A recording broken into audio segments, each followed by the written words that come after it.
The Colossus of Rhodes was one of the seven wonders of the ancient world, an extraordinary monument that showcased the technical brilliance and artistic ambition of ancient Greek engineers.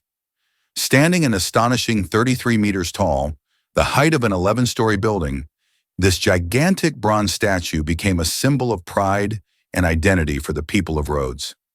The origins of the Colossus are deeply tied to one of the most dramatic military confrontations of the Hellenistic period. In 305 BC, Demetrius Poliorcetes, one of the successors of Alexander the Great and famous for his massive siege engines, attempted to invade and conquer Rhodes. For more than a year, the island endured constant assaults from enormous war machines, including the legendary Helios, a massive siege tower built to crush the city's walls.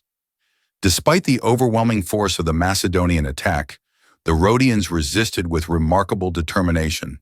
They skillfully used the island's natural defenses and relied on clever strategies to counter Demetrius's aggression at every step. Their resilience paid off. Reinforcements from allied Greek states eventually arrived, forcing Demetrius to abandon the siege. When he withdrew, he left behind a significant amount of equipment, huge siege machines, weapons, iron fittings, and bronze plating.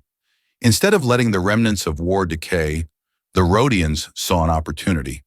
They interpreted their survival as a sign of favor from Helios, their patron sun god, whom they believed had protected their city during the conflict. In honor of this victory, and as a tribute to Helios, the people of Rhodes decided to construct a monumental statue unlike anything the ancient world had seen. This colossus, crafted from the very weapons meant to destroy them, would become a symbol of resilience, unity, and divine protection. To accomplish this ambitious project, they selected Chares of Lindos, a distinguished sculptor and former student of Lysippos, the court sculptor of Alexander the Great. Chares brought both artistic mastery and innovative engineering expertise to the undertaking. His task was to design a statue that would not only honor Helios, but also stand as a permanent reminder of Rhodes's independence and triumph over adversity. The bronze from the abandoned Macedonian war machines was melted down and recast into massive plates for the Colossus. Tens of tons of metal were recycled, dramatically lowering the cost of the project and giving the monument a powerful political symbolism. The weapons once threatening Rhodes were transformed into a tribute to its freedom. This is where the monumental journey of one of the greatest wonders of the ancient world truly began. Constructing a statue of such unprecedented scale required remarkable ingenuity. Chares of Lindos designed an internal framework of stone and iron to bear the immense weight of the bronze giant. Massive iron beams formed the skeleton of the structure, while carefully shaped stone blocks provided stability from within. Bronze plates were then riveted onto the metal framework to create the outer surface of the statue. The assembly was carried out in stages. Workers built the statue from the ground upward, ensuring that each level could support the weight of the next.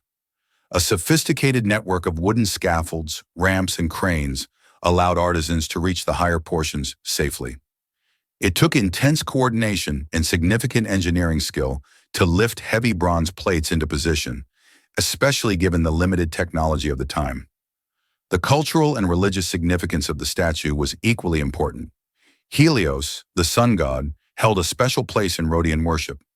According to Greek mythology, Helios drove his radiant chariot across the sky each day, bringing warmth and light to the world. In Rhodes, he was revered as the protector of the city, believed to guide its prosperity and shield it from disaster. Festivals, sacrifices, and athletic games, such as the annual Halia, were dedicated to honoring Helios.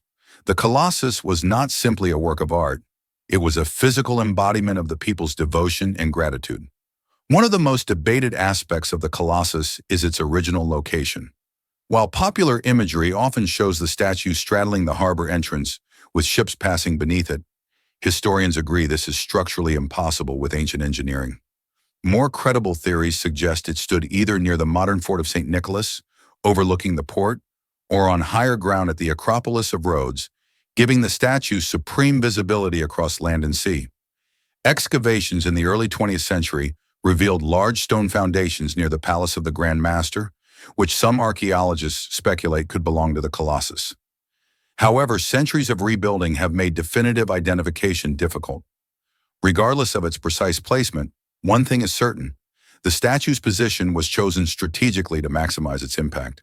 Whether towering over the harbor or rising from a hilltop, the Colossus was meant to be a beacon of strength, independence, and devotion to Helios. The Colossus served multiple roles in ancient Rhodes.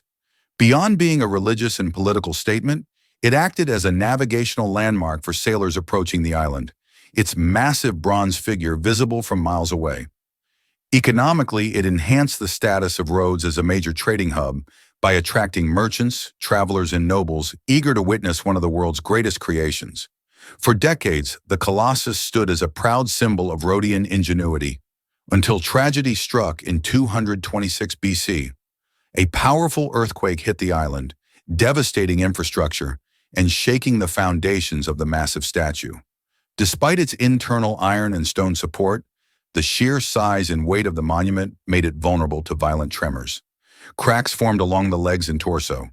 The statue could not endure the force of the quake.